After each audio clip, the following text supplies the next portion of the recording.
The Renaissance is rightly praised for the legacy of arts and culture it has bequeathed to modernity, from the arts and sciences, classical learning, humanism, and so much more. This period of time was a decisive crucible in European and human history. Of course, too much can be made of just how much this period was a break rather than a continuation of developments from centuries prior, but by any estimation, the world of Da Vinci, Petrarch, Copernicus, Raphael, and Brunelleschi is still a source of inspiration for those that study and admire it. But beyond the achievements just mentioned, the Renaissance also produced another truly inspirational figure, the Hermetic Magus, the Renaissance mage. Like developments in other fields of art and technology during this period, the reintroduction of Hermetic and Neoplatonic texts from pagan antiquity, this would provide a world in which the medieval necromancer would give way to that of the Hermetic mage and to Christian Kabbalah. This would prove to be the theater of a new form of magic developed by and practiced by luminaries such as Ficino, Pico, Giordano Bruno, Cornelius Agrippa, and John Dee.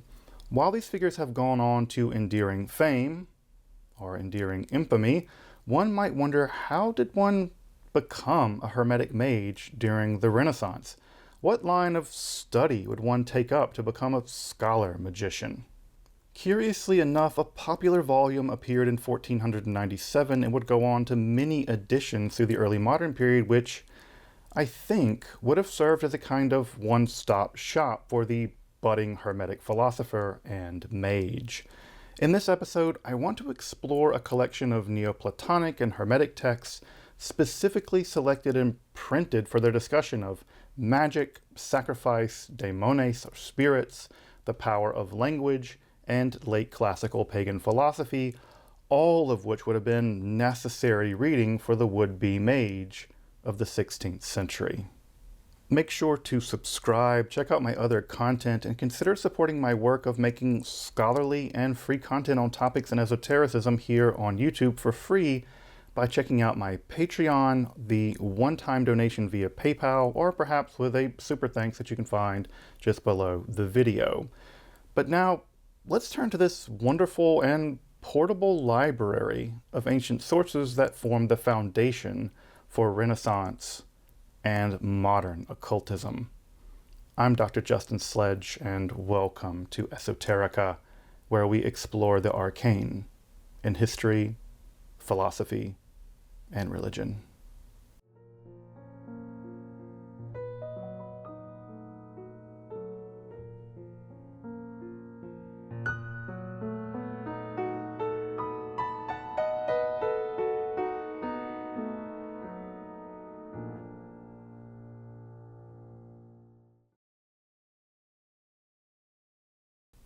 Along with new techniques in art, architecture, painting, and even war, the Renaissance also saw new developments in religious life generally, but even in the practice of magic more specifically.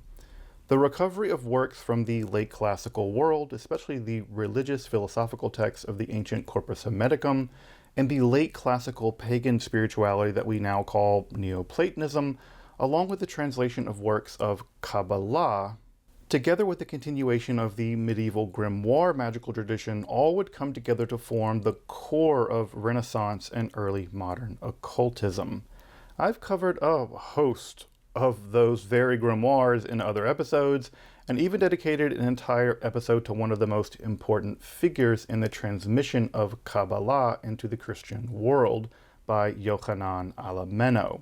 You can find those episodes above in the cards and in playlists that you can find on the channel, and those episodes all make great complements to this episode if you want to check those out. But in this episode, I want to focus on the inheritance of ancient and late classical pagan religious philosophy, specifically aspects of that philosophy concerned with magic, sacrifices, occult forces, the power of language, and the world of the daimones, or spirits, although at this time also broadly construed to include angels and demons, by focusing in on a single volume produced with just those subjects in mind.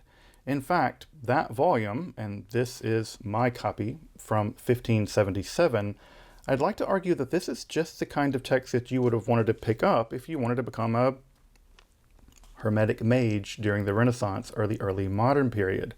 Further, I think this anthology is still very instructive for anyone interested in either the theory or practice of magic and the occult, both for the academic trying to understand and grasp the world of the material culture of the time, especially the spread of these ideas via print, but also interested in the spread of Hermetic and late pagan spirituality in the Renaissance and early modern Christian occultism, but also for the contemporary practitioner for whom many of the ideas from these texts, found in a volume very much like this one, are directly imported into virtually all schools of modern and contemporary occultism, despite the fact that many of these works are hardly, if ever, studied these days. In that way, this little volume is like an archaeology of modern occult spirituality and Hermeticism, but also it gives us a glimpse into a kind of reading list or study guide for the aspiring Renaissance mage. But before turning to the contents of this little Hermetic volume, let's talk a little bit about the history of this collection and specifically about this volume from 1577. So here we have the star of the episode. This little Hermetic reader, our Neoplatonic Anthology, is printed, or was printed, in 1577, bound around the same time. In fact, this binding, this pigskin binding, is contemporary to the volume. Now, you may be wondering, is it okay to be handling a volume like this with your bare hands? And the answer seems to be, from what I've studied and what I've been told in the rare book industry, is that according to conservation science and the Library of Congress, holding and handling books like this, it's actually recommended that you use clean, dry hands as opposed to something like nitrite gloves or white gloves, and that is the standard of the day. In fact, if you go to a rare book library or a rare book dealership, you will be handling almost all of the books there with bare hands. And when I was in New York just recently, for a few weeks ago, looking at the rare book fair, that was a situation where I was looking at books that are several orders of magnitude, far more valuable than this little volume, and even those volumes were handled with bare hands. So clean, bare hands is the way we typically handle books of this type. But as you can see, it is bound, as I said, this is the original pigskin binding, and we can look around the volume. We can see here it has Iamblichus written along the edge, and here along the inside. You can see places for the clasps where they would originally go. In fact, the finishing on this hide is relatively rough. You can see the hairy marks where the animal's hair used to be here on this edge right here. Coming across this side, you get a sense of this. And of course, the volume here says Iamblichus de mysteriis along the spine, telling us at least the major work that's going to be included in this volume. Of course, there are several more works included here beside just Iamblichus de mysteriis. If you're curious about the relative size of this volume, it is 12 by 8 millimeters, or about 2.5 millimeters thick here, or that's about 4.5 by 3.5 inches and about 1 inch thick. If you want a more general sense of what that is, if you have a copy of the Visor Book of the Law, which is, I think anyone watching this channel probably has this somewhere or the other, you get a sense of it. The Book of the Law is pretty small, and this is a pretty standard copy here of the Book of the Law. If you want another little red book to compare it to, you could probably compare it to, well, the Little Red Book, and you get a sense that it's just about the same size as the Little Red Book. So a little tiny volume. This is relatively small, all things told. All right, move these two Little Red Books out of the way. I'm pretty sure both those guys are rolling in their grave being that close to each other. So if we open the volume up, we can see that the paste downs that are holding it together are not in great shape. So I'm not going to open it up too much more than this. But I think if I get a little closer to the zoom, you can see that the paste downs there are actually older books. This is maybe even incunable level. I don't think it's actually a manuscript. It does look printed to me up close. And here you can see on the back side, the paste downs there, you can see that older books have been used to stiffen up the paste down to give it a little bit extra strength, but even that over the course of hundreds of years has given way. So I don't want to open it up much more than I have it here, but it is neat to know that inside of this volume there are pages from far earlier works. And opening it up here, we get, as much as it's a frontispiece, this is the frontispiece. This volume is a relatively inexpensive little volume, at least compared to other things that would have existed at the time. So there's no really dramatic frontispiece, but we do get a cool Ouroboros I'll talk about in just a second. But the title here, right, is Iamblichus de Mysteriis, which again, remember, we have that actually along the spine. But of course, Iamblichus de Mysteriis is just one of the texts to be found in this really neat little Hermetic reader. It's kind of in a Hermetic or Neoplatonic anthology. So Iamblichus de Mysteriis, of course, again, I'll be going over all of these texts in detail here in just a few moments. So if you don't know what these books are, or these little volumes or excerpts are, I'll be coming back to them in just a minute. Again, Proclus, we also have his commentary on Plato's Alcibiades, which is a fundamentally important piece of Platonic literature, even if Plato really didn't write it. Who knows? But it's still very, very important for reasons I'll talk about later. And even more important than that, at least in the theory of magic as it develops, is his text on the sacrifices and magic, which again I'll get to in just a minute, but is of decisive importance in the development of contemporary theories of magic. Going down from there, we have Porphyry, the student of Plotinus, and his on gods and demons, or on deities and demons. But this is a little bit of Renaissance clickbait because that section is actually on the sentences of Porphyry and has virtually nothing to do with deities or daemones or spirits or demons. So a little bit of clickbaity, but still interesting. Though, of course, we're not totally clickbaited out here. We do have Michael Sellis's on the operation of demons, the Operatione Daemonibus by Michael Sellis, which I've covered in a previous episode, which I've covered in a future episode. That would be weird. And most famous of all, probably, we have Hermes Trismegistus and the Pymander and the Aesculapius. This is the entire Corpus Hermeticum in Ficino's translation. In fact, everything in here is in Ficino's translation with the exception of the Aesculapius. Zooming in a little closer, we have this really cool dual Ouroboros, and that's the print mark of the printer here in Lugundi, which is, or Lugduni rather, which is Lyon. This is printed in France in Lyon, and we have the date here of 1577. Now, what's important to know about these print marks and these dates is that they're not always accurate. Often they're accurate, most of the time they're accurate, but sometimes people do lie. For instance, if you're publishing an especially racy or books you know will be banned or has already been banned, you're not going to print that you printed it, and you're not going to tell the date. You're going to dissimulate. And so often it'll be the case that there'll be no print mark here for an especially controversial book. I have a couple books here by Agrippa that have no print information at all, so we don't even know when they were printed or where. And sometimes you have false print marks. For instance, Spinoza's Theological Political Tract, when it was first printed in 1677, I think, we have a situation where he actually says, the printer says it was printed in Hamburg, when in fact it was printed in Amsterdam. And interestingly enough, it actually even says that the printer was Heinrich Kuhnrath, who was a known mystic and esotericist, Kabbalist and alchemist, living about a century before Spinoza. But that's a good example, classic example, where the printer didn't quite tell the truth because the printer didn't quite want to die for printing a book that he knew would end up on the Index Prohibitorum, the list of banned books. So if we open the volume up, we have an introductory letter written by Marsilio Ficino. This is in his collected letters, and basically is an introduction to all the things that make all these things very interesting.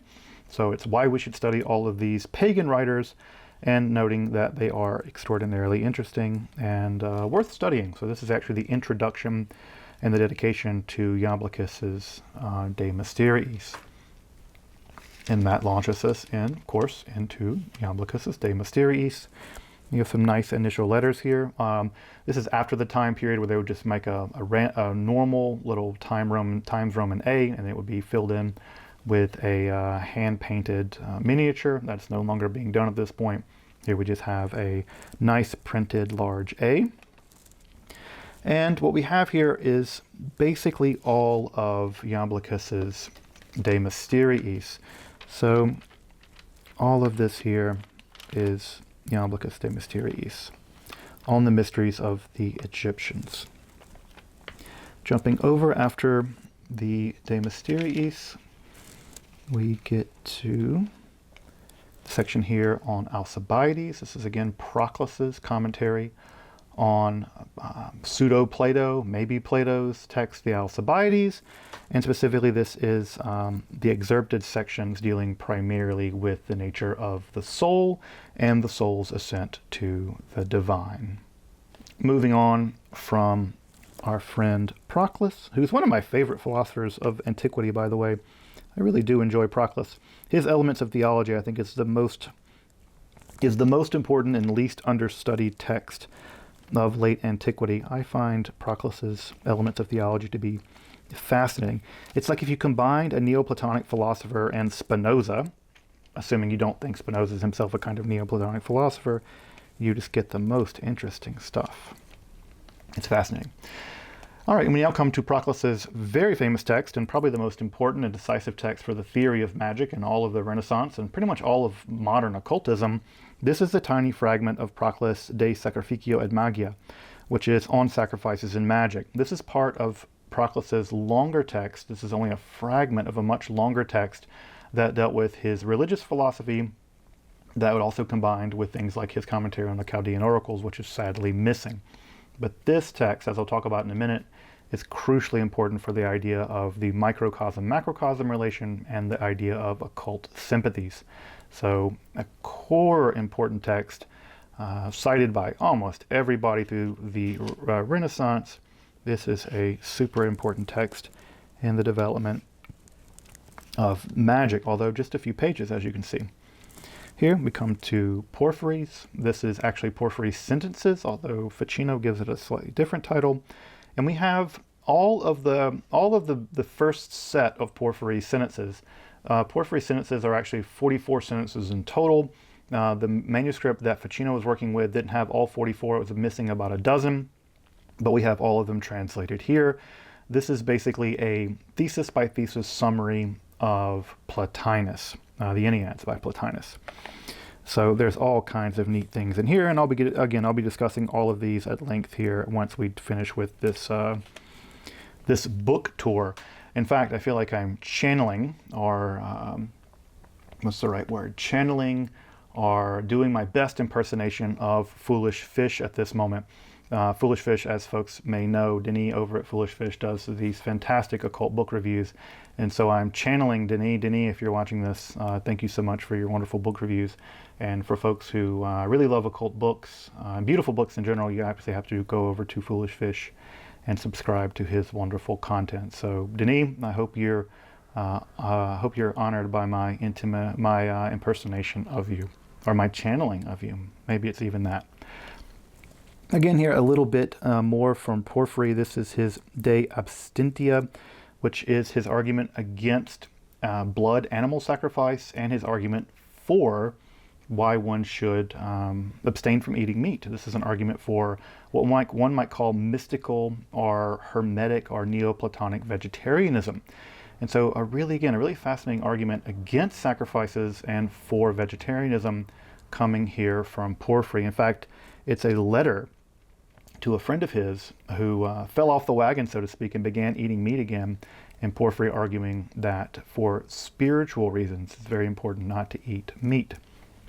But these sections primarily deal with arguments against sacrifice, and that makes a lot of sense, as I'll mention in a little bit, because Christianity, insofar as these ideas are being taken back up into Christianity is not going to be super keen on sacrifices.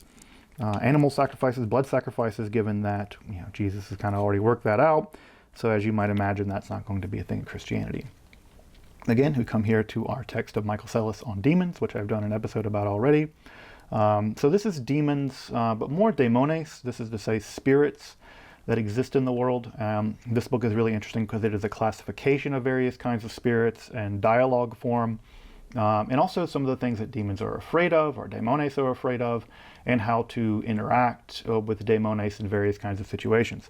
So again, if you're going to be interacting with spirits or demons, this is a, again, core text repeatedly quoted by everybody through the Middle Ages and through the Renaissance in terms of dealing with the daemones.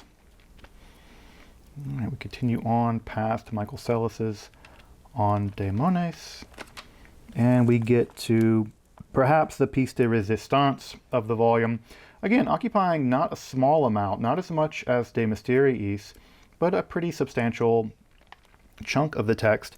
This is the Marsilio Ficino translation of Hermes Trismegistus. This is the Corpus Hermeticum. So this is the very beginning of the Divine Pymander, and this is in many ways the piece de resistance of all. I mean, it's where we get the term Hermeticism from. And this is the entirety of the Ficino translation of the Pymander, along with the Aesculapius. So this is really what sparked the prairie fire that was the rage over Egyptian material, Hermeticism, the idea that there was ancient recoverable wisdom well before even the Bible. And this is one of the core texts of that Hermetic revival, the Corpus Hermeticum. Again, the Ficino translation is defective. We know that now. It probably wasn't so much that it was defective, he just didn't finish it.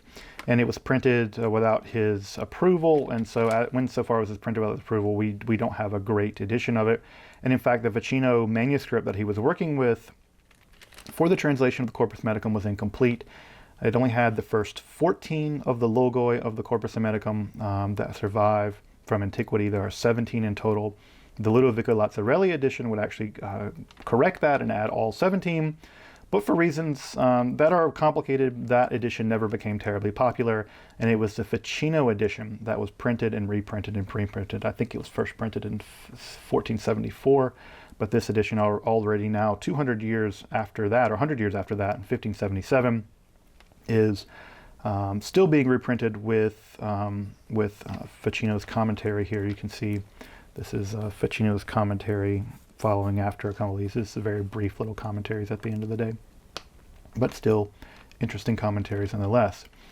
As we go on, this is again the Corpus Hermeticum along with the Aesculapius. I think here begins the Aesculapius. So again, very famous text, perhaps the most famous text in all of Hermetic history. It is the Corpus Hermeticum. And that, folks, rounds out this little volume. It's interesting, and we'll get to all these texts in just a minute when I get back over there in the studio, which is a chair literally 6 feet from me, a couple meters. But we'll get back to that in just a second. But I think this is an interesting insight into what, you have the cool bookmark here, the printer's mark at the end, which is pretty neat looking. So we have, again, in this little volume from 1577, an insight into what you might have gone to the bookseller to get if you wanted to be a Hermetic philosopher, and what you might have gotten if you wanted to be a Hermetic mage.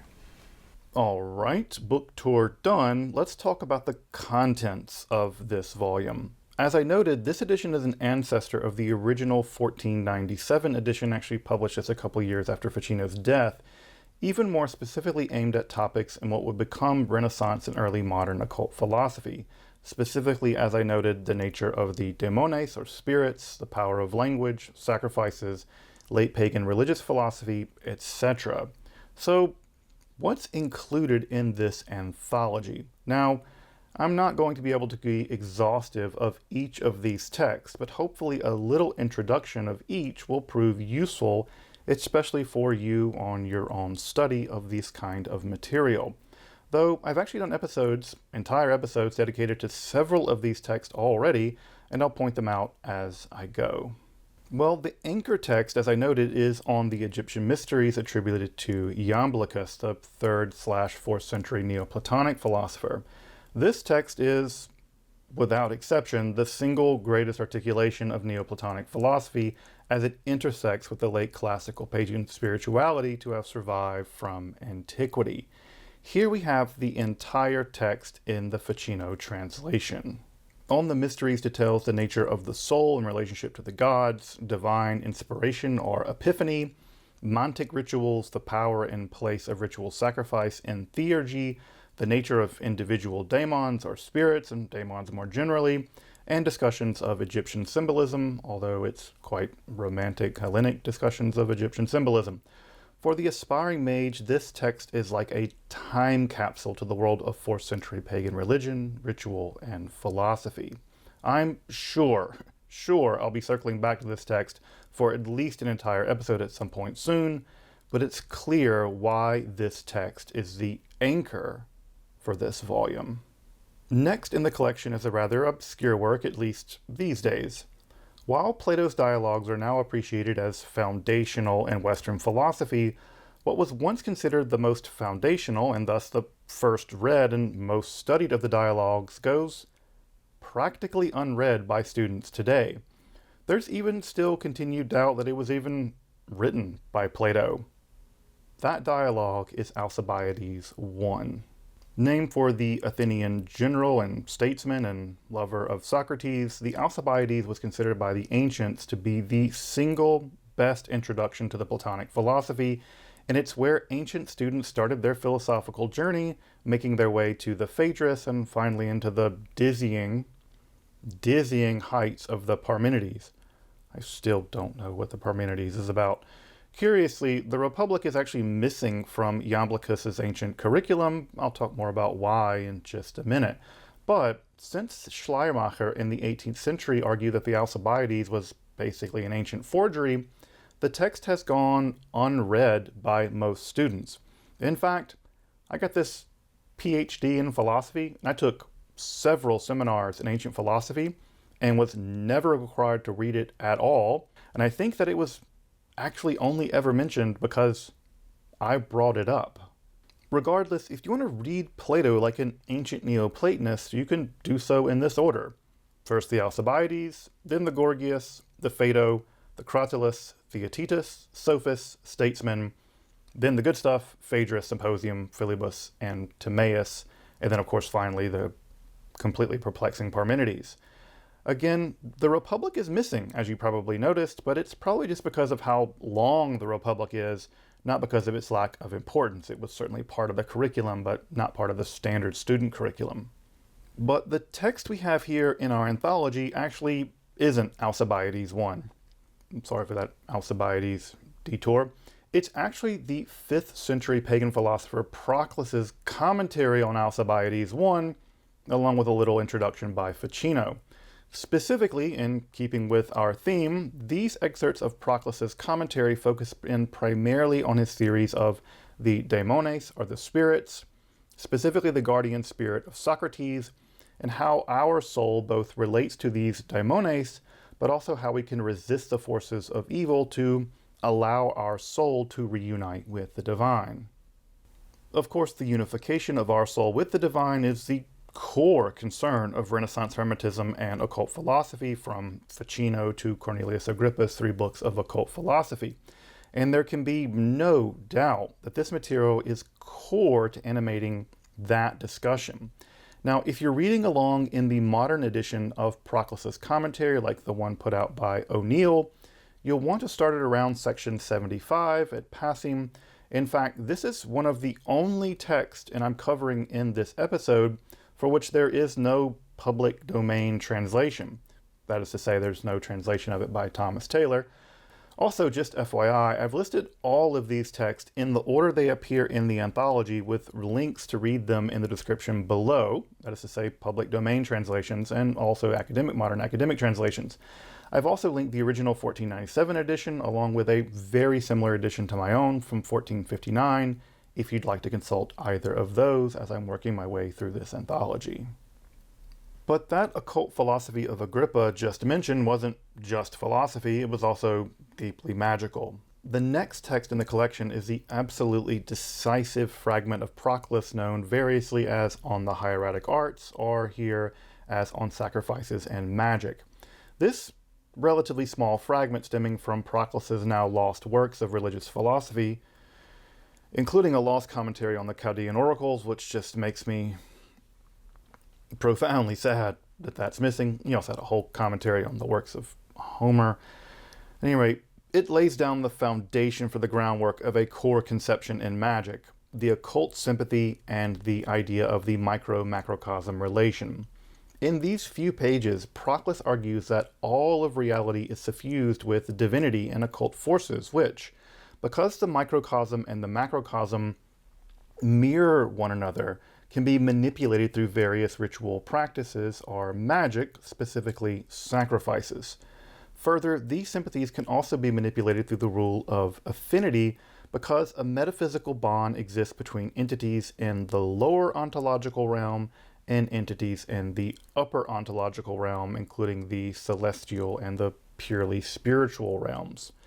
It's profoundly difficult to understate just how much power this fragment had on Renaissance magical imagination and its power into contemporary conceptions of magical theory and practice. Next, the collection comes to the student of Plotinus, Porphyry, and his sentences, here called De Diviniis Aeque Daemonibus, which is a bit of false advertising, as Ficino simply has it as De Occasionibus, though this text doesn't have much to do with gods and daemons, but it is interesting nonetheless. I think that they may have called it on gods and daemons as something like Renaissance clickbait. At any rate, Porphyry's sentences are actually a thesis-by-thesis summary of sorts of his teacher Plotinus's philosophy as found in the famed Enneads, the founding work of what we now call Neoplatonic philosophy. These theses, however, can be notoriously obscure without a solid background in the Platonian philosophy, but they are certainly stimulants for the mind, especially for that mind seeking to escape the confines of Aristotelian scholasticism. Sadly, the manuscript that Ficino was working with to render them didn't contain all 44 of the sentences. It was about a dozen short, but those that it does contain and those rendered here are still rather dizzying discussions of the one, the soul, the intellect, and the non-corporeals. And certainly still a fine primer in Neoplatonic metaphysics. I mean, you get sentences like Deus est ubique quia nusquam intellectus est, ubique etiam quia nusquam anima, dineque ubique est quinoem est et nusquam. God is everywhere because nowhere. And this is also true of the intellect and the soul, for each of these is also everywhere because each of these is also nowhere. Okay. Our anthology continues with further selections from Porphyry's attack on eating and sacrificing animals. This is an interesting attack on sacrifice.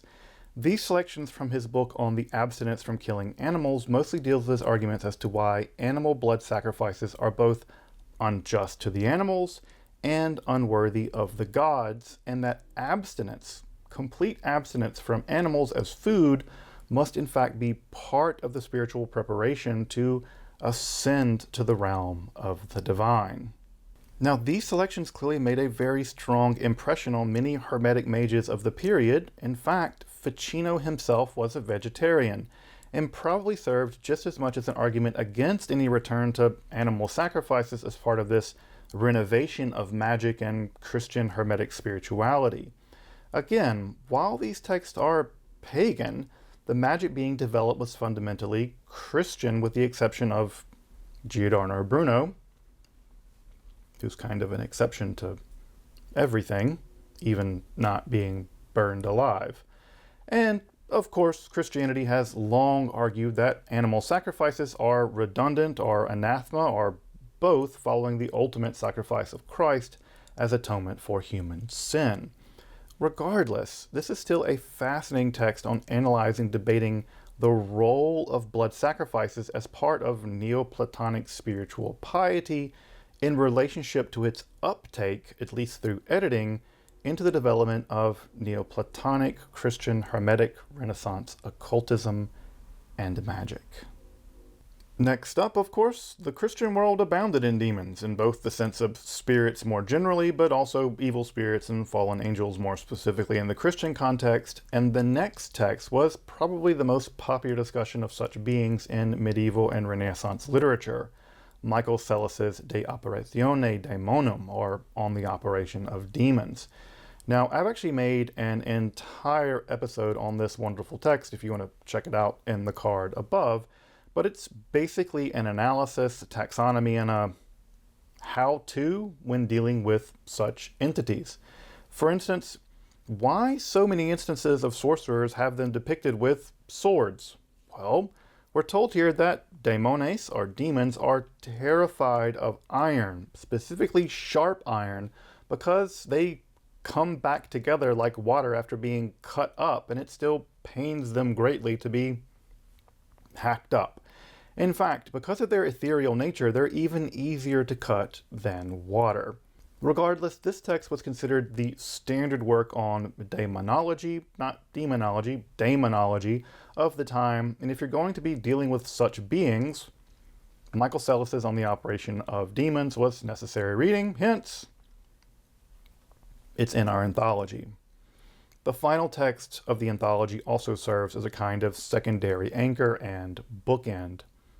It's nothing less than the Corpus Hermeticum, at least the 14 of the 17 logoi of the Corpus Hermeticum translated by Ficino, along with his short commentaries and the Latin Aesculapius. This is the only text in the anthology, I think, not directly translated by Ficino himself. Now, as you might imagine, I've done a few episodes on the Corpus Hermeticum and other Hermetic fragments. Without any doubt, this translation, despite being incomplete and at times garbled and unauthorized for publication, probably unauthorized because it was incomplete and garbled, is in many ways what started the fire of the Hermetic revival and the Renaissance, and really the occult revival in Europe. Thought to contain primeval wisdom, the Corpus Hermeticum would seek the most profound secrets of metaphysics in the pre-Christian, even pre-biblical world of the pagans. Here, the sage prophet Hermes Trismegistus was seen as the teacher of Moses, whose wisdom stretched back to utter remote antiquity, and thus back to the very divine source of wisdom itself.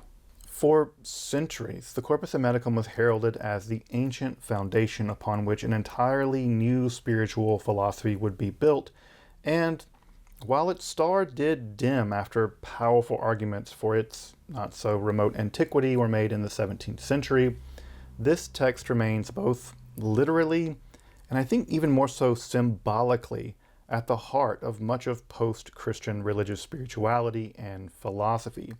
Thus, the Corpus Hermeticum coming at the conclusion of this anthology is absolutely fitting. This is exactly the kind of text a Renaissance mage would want to have access to.